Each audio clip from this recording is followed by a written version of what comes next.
Prestige electric stove అన్నమాట. ఇప్పుడు నేను రైస్ పెట్టాను, జస్ట్ ఇప్పుడే పెట్టాను. ఇక్కడ ఇదిగోండి ప్రెషర్ కుక్కర్, ఇది ఇచ్చాడు కదా, ఇది సెలెక్ట్ చేశాను. ఇది మనం తగ్గించుకోవచ్చు పెంచుకోవచ్చు అనమాట. ఇది పెంచుకుంటే ఇదిగోండి పెంచాను, ఇప్పుడు 1200 1400 అలా పెరుగుతూ ఉంటుంది. నేనేంటంటే ఒక 500లో పెట్టా, అంటే మనం స్టవ్ మీద మీడియంలో వండుకున్నట్టుగా నేను పెట్టానన్నమాట. 500 ఫాస్ట్గా కావాలంటే మనం పెంచుకోవచ్చు. ఇంకా నేను అంత ఫాస్ట్ అవసరం లేదు, నాకు నిదానంగానే వండాలని నేను 500లో పెట్టాను. మార్నింగ్ అయితే నేను ఈ దోశ వేశాను, దోశ చపాతి. ఇదైతే మనం జస్ట్ ఇలా క్లిక్ చేస్తే అదే తీసుకుంటుంది టెంపరేచరు, డిఫాల్ట్గా వాళ్ళే ఇస్తారనమాట. మిగిలినవి అయితే మనం సెలెక్ట్ చేసుకోవాలి. చాలా ఈజీగానే ఉంది, అంత కష్టమేం కాదు. ఇప్పుడు రైస్ పెట్టాను అనమాట. ఇది తీసుకొని ఒక 2 months. చింటూ ఎప్పుడు తీసుకున్నారా? 5 months అవుతుంది.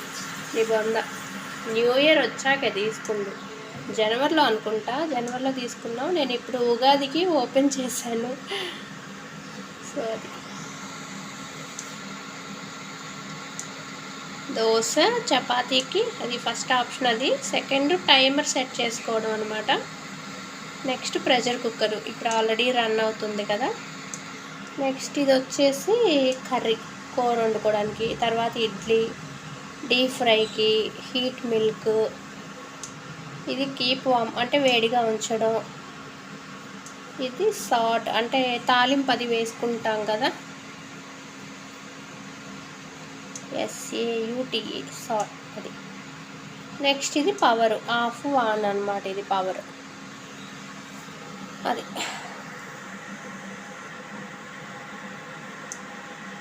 టీ చూపిస్తాను. మార్నింగ్ టీ కూడా నేను అందులో పెట్టాను, బాగా మరిగిపోయినాయి అనమాట.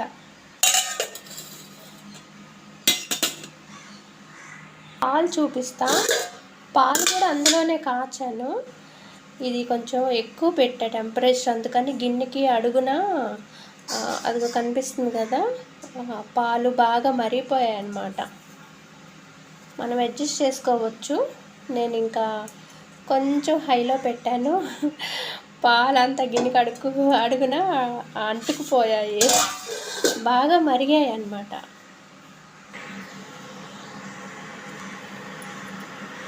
ఇది జస్ట్ ఇప్పుడే ఒక 1 minute అయిద్దేమో,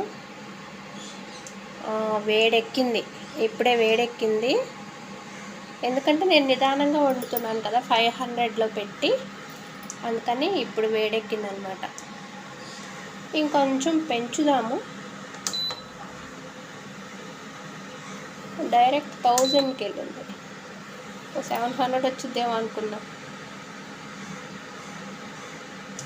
ఓకే, అదే మనం కర్రీలో కానీ లేకపోతే ఇంకా ఏదైనా ఆప్షన్లో పెడితే అప్పుడు దీనికి వచ్చినట్టు డైరెక్ట్గా 500 1000 వెళ్ళదు, ఒక్కొక్క 100 పెరుగుతూ తగ్గుతూ ఉంటుంది అన్నమాట.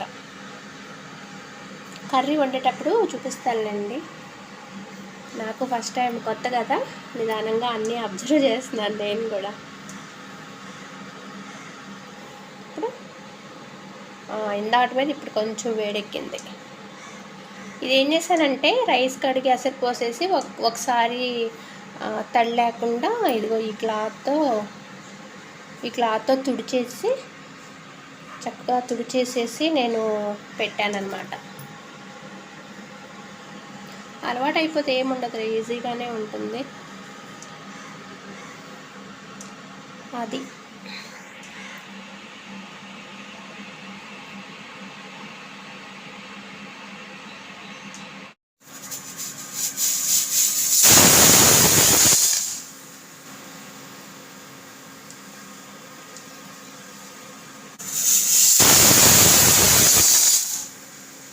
ఓకే, ఇంకా కొంచెం ఇక్కడ వాటర్ కనిపిస్తున్నాయి కదా, ఇంకా అవి కూడా అబ్జర్వ్ అయ్యేదాకా ఉంచుకుంటే బాగుంటుంది. నేనేం పెంచలేదు ఫ్లేము, అదే టెంపరేచరు 500లోనే ఉంది.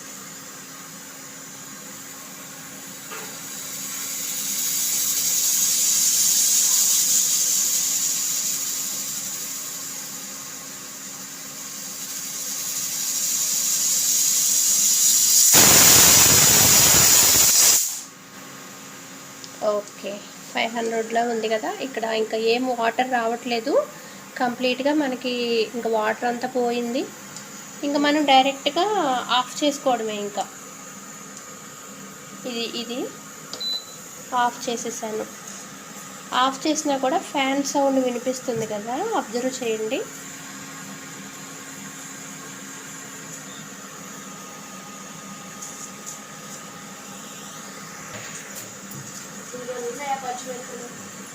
ఆ ఫ్యాన్ సౌండ్ ఆగేదాకా మనం స్విచ్ని ఆఫ్ చేయకూడదు అనమాట.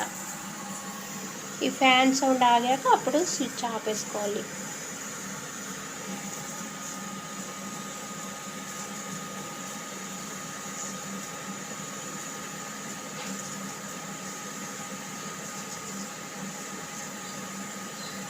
ఇది ఒక 10 సెకండ్స్ ఏమో పట్టిద్ది.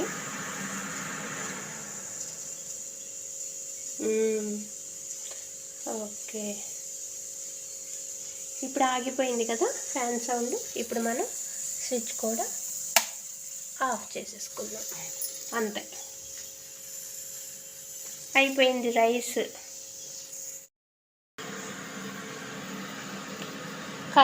కర్రీలో పెట్టి 500 సెట్ చేసి కూర వండుతున్నాను అనమాట. మునక్కాయ టమాటా తాలింపు వేసేసి ముక్కలు వేసాను జస్ట్ ఇప్పుడే.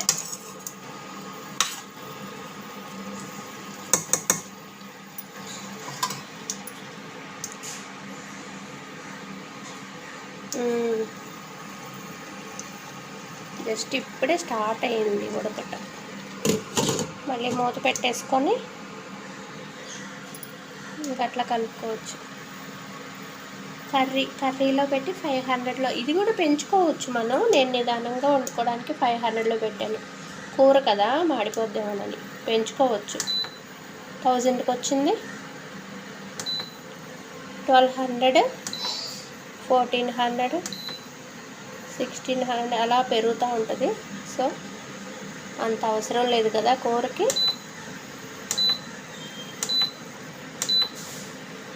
500, 100. ఇది మరి ఇంకా చాలా నిదానం. 100 అంటే 300 కూడా సిమ్లో కిందే లెక్క. 500 నుంచి అయితే కొంచెం మీడియంలో ఉన్నట్టుగా లెక్క అనమాట. Medium flame. స్టవ్ అలవాటు అయిపోయి నేను ఈ ఎలక్ట్రిక్ ఇది కూడా పవర్ కూడా నేను మీడియం ఫ్లేమ్ అని చెప్తున్నా. ఉడుకుతుంది. 500లో పెట్టుకున్నాము, కూర ఉడుకుతుంది. చక్కగా ఇలా తిప్పుకొని ఫోన్ స్టాండ్ మీద పెట్టుకోవాలి, అసలు ఇలా చేత్తో పట్టుకోకూడదు.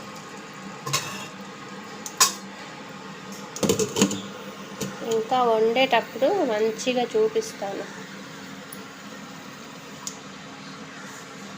ఓకే, మునక్కాయ టమాటా